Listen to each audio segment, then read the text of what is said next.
Gretchen Rubin's book, The Four Tendencies, explores how people respond to expectations, and how understanding our own tendency can help us better meet our goals and work with others. Here are some of the important points from the book. There are four tendencies: upholder, questioner, obliger, and rebel.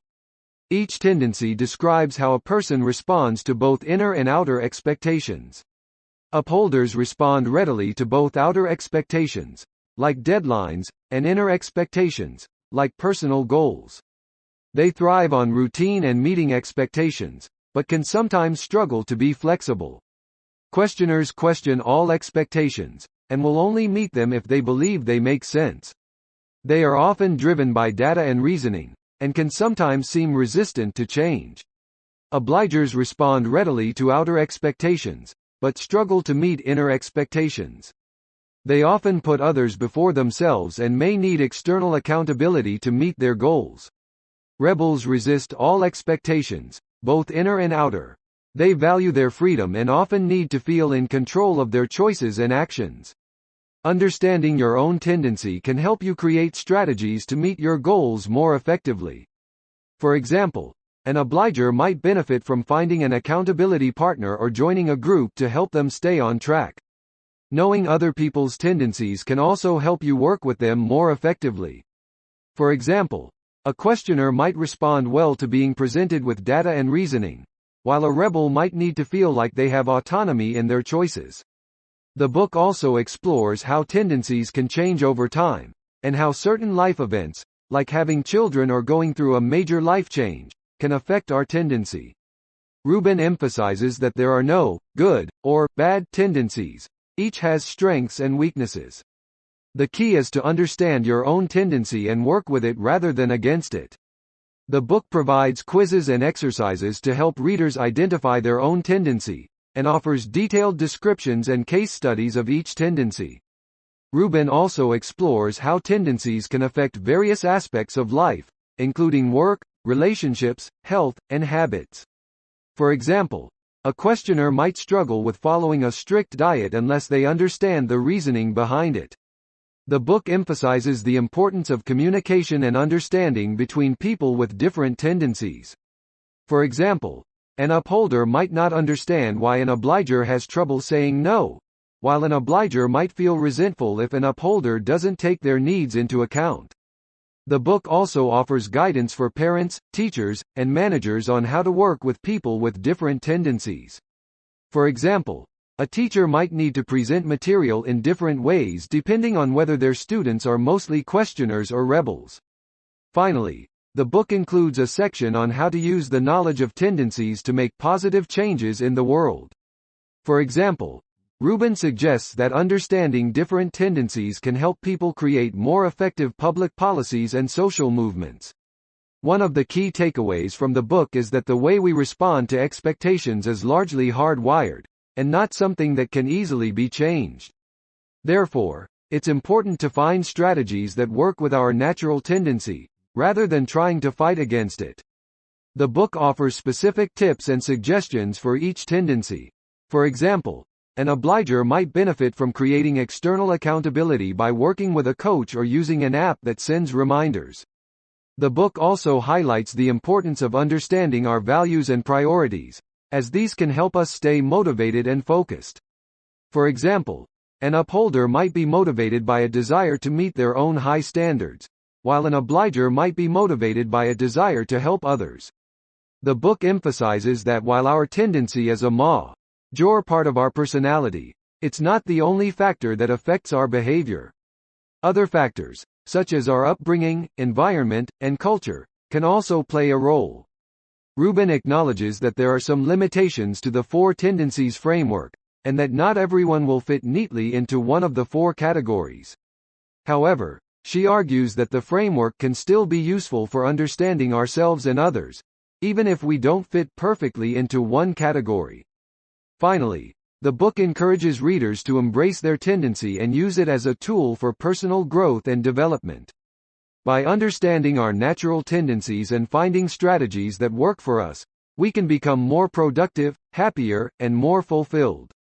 The book offers insights into how different tendencies approach decision-making, For example, a questioner might need to do extensive research and gather information before making a decision, while a rebel might make decisions based on their gut instincts.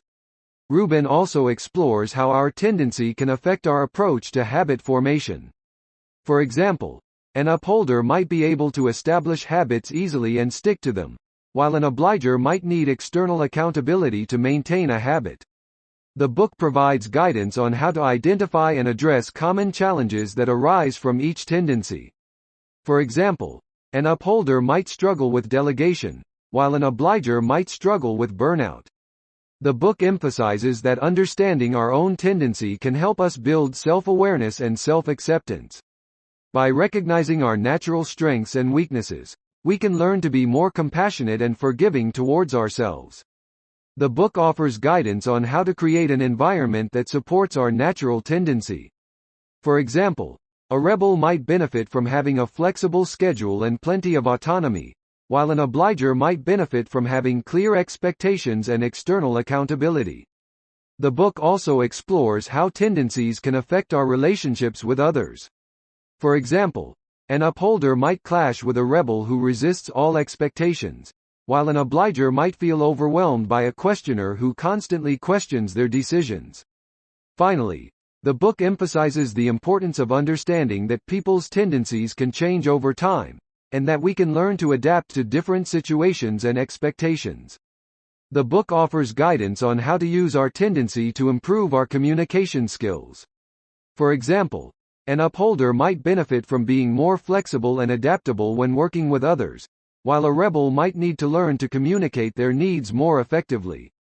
Rubin also explores how different tendencies approach motivation and goal setting. For example, a questioner might need to understand the reasons behind a goal before committing to it, while an obliger might benefit from setting goals that align with their values and priorities. The book provides insights into how different tendencies approach relationships and romance. For example, an upholder might be attracted to someone who shares their values and work ethic, while a rebel might be drawn to someone who challenges their expectations.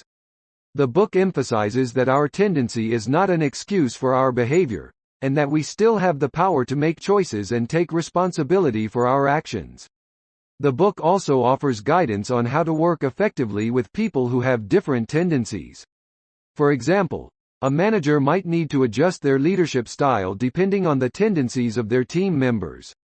The book highlights the importance of self-knowledge and self-reflection, and encourages readers to continue learning and growing even after they have identified their tendency. Finally, the book offers suggestions for how to use our tendency to make a positive impact on the world. For example, an upholder might be motivated to make a difference by working within established institutions, while a rebel might be drawn to activism and social movements. The book offers advice on how to motivate people with different tendencies. For example, a rebel might be motivated by the idea of doing something new and innovative, while an obliger might be motivated by the idea of helping others. Rubin also explores how different tendencies approach productivity and time management. For example, an upholder might benefit from setting strict deadlines and schedules, while a rebel might prefer to work on their own terms and follow their instincts. The book provides insights into how different tendencies approach stress and burnout. For example, an obliger might benefit from learning to say no and set boundaries, while a questioner might need to learn to let go of perfectionism. The book emphasizes the importance of recognizing and honoring our own needs and preferences, even if they differ from those of others. By understanding our own tendencies and needs, we can build healthier and more fulfilling relationships. The book offers suggestions for how to use our tendency to build better habits and achieve our goals. For example, an upholder might benefit from setting clear goals and establishing routines, while an obliger might need to enlist the help of an accountability partner.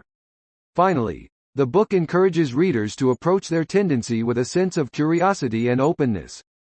By recognizing that our tendency is just one aspect of our personality, we can continue to learn and grow throughout our lives. The book emphasizes the importance of recognizing that our tendency is just one aspect of our personality, and that we can still learn from and be inspired by people who have different tendencies. Rubin also explores how different tendencies approach decision-making in a group or team setting. For example, an upholder might prefer to follow established rules and procedures, while a rebel might want to challenge the status quo and innovate. The book provides guidance on how to identify and address common challenges that arise from working with people who have different tendencies. For example, a manager might need to provide clear expectations and deadlines for an obliger, while also allowing a rebel to express their creativity and autonomy. The book offers suggestions for how to use our tendency to build better relationships with family and friends. For example, an upholder might benefit from setting clear expectations and boundaries with their loved ones, while a questioner might need to learn to respect other people's decisions and opinions. The book emphasizes the importance of recognizing and honoring our own needs and values, even if they differ from those of our family or cultural background. The book offers insights into how different tendencies approach creativity and self-expression. For example, a rebel might be drawn to unconventional or experimental art forms, while an upholder might prefer more traditional or established forms of expression. The book encourages readers to approach their tendency with a sense of humor and lightheartedness, and to not take themselves too seriously. The book offers guidance on how to use our tendency to build better habits and maintain healthy routines. For example, an obliger might benefit from joining a workout class or finding an accountability partner, while a rebel might need to establish their own rules and routines to maintain motivation. Rubin also explores how different tendencies approach decision-making and risk-taking. For example, a questioner might need to understand the evidence and data before making a decision, while a rebel might be more willing to take risks and try new things. The book provides insights into how different tendencies approach spirituality and mindfulness. For example, an upholder might benefit from following a strict spiritual or meditation practice, while a rebel might prefer a more creative or intuitive approach. The book emphasizes the importance of recognizing and addressing our own blind spots and biases, and being open to feedback and criticism. The book offers advice on how to use our tendency to navigate conflict and disagreement in a productive and respectful way. For example, an upholder might need to listen to other perspectives and consider compromise, while a rebel might need to express their views in a non-confrontational way. The book provides examples of famous people who embody each of the four tendencies, including Steve Jobs, rebel; Oprah Winfrey, upholder; Abraham Lincoln, questioner; and Mother Teresa, obliger. The book emphasizes the importance of understanding and accepting our own tendencies, rather than trying to force ourselves into a different mold or personality type. The book offers insights into how different tendencies approach learning and education. For example, a questioner might need to understand the purpose and relevance of the material, while a rebel might benefit from more creative and experiential learning methods. The book provides guidance on how to use our tendency to build better relationships with coworkers and colleagues. For example, an upholder might need to respect other people's time and priorities, while an obliger might need to learn to say no and prioritize their own work. Rubin also explores how different tendencies approach creativity and innovation in the workplace. For example, a questioner might need to understand the reasoning and evidence behind a proposed change, while a rebel might be more willing to challenge the status quo and try something new. The book emphasizes the importance of recognizing and addressing our own biases and prejudices, and being open to diverse perspectives and experiences. The book offers guidance on how to use our tendency to build better communication and connection with others. For example, an upholder might benefit from setting clear expectations and boundaries in relationships, while a rebel might need to find ways to express their individuality and creativity without alienating others. The book provides examples of how each of the four tendencies can manifest in different areas of life, such as health and wellness, parenting, and leisure activities. The book highlights the strengths and weaknesses of each of the four tendencies and how they can complement each other in teams and relationships. For example, a team with a mix of tendencies might be more innovative and effective, but might also need to communicate and collaborate in different ways. The book offers guidance on how to use our tendency to build better time management and productivity habits. For example, an upholder might benefit from setting clear goals and deadlines, while a rebel might need to find ways to make work more enjoyable and meaningful. Rubin also explores how different tendencies approach motivation and goal setting. For example, a questioner might need to understand why a goal is important before committing to it, while a rebel might need to set their own goals and define success on their own terms. The book provides advice on how to use our tendency to build better financial habits and make smart financial decisions. For example, an obliger might need to find an accountability partner or coach to help them stick to a budget, while a rebel might need to find ways to make saving and investing more enjoyable and rewarding. The book emphasizes the importance of recognizing and respecting the different tendencies in ourselves and others, and finding ways to work together and support each other's strengths. The book provides practical tips and tools for identifying and understanding our own tendencies, such as taking a quiz, tracking our behavior patterns, and reflecting on our own experiences and preferences. The book explains how each tendency approaches rules and expectations. For example, an upholder will generally follow both internal and external expectations, while a rebel may resist both. The book provides guidance on how to use our tendency to form better habits and break bad ones. For example, an obliger might benefit from finding an accountability partner or joining a group to help them stick to a habit, while a questioner might need to understand the evidence behind a habit before committing to it. The book explores how each tendency approaches decision-making. For example, a questioner will generally question and research before making a decision, while a rebel may go with their gut and intuition. The book provides advice on how to use our tendency to improve our relationships with family and friends. For example, an upholder might need to be mindful of being too rigid or inflexible, while an obliger might need to learn to set boundaries and say no when necessary. The book highlights the importance of self-awareness and reflection in understanding our own tendencies and making positive changes in our lives. The book provides real-life examples and case studies of individuals and groups who have used their tendencies to achieve success and overcome challenges. The book discusses how each tendency responds to different forms of accountability, such as internal accountability, e.g. personal values, external accountability, e.g. deadlines, and social accountability, e.g. expectations from others. The book emphasizes the importance of finding the right motivation for each tendency to achieve success. For example, an upholder might be motivated by achievement and recognition, while a rebel might be motivated by freedom and self-expression. The book provides tips and strategies for parents and teachers to better understand and support children with different tendencies. For example, an obliger child might benefit from external accountability and rewards, while a questioner child might benefit from explanations and evidence-based arguments. The book highlights the challenges that can arise when people with different tendencies work together, and provides advice on how to overcome these challenges.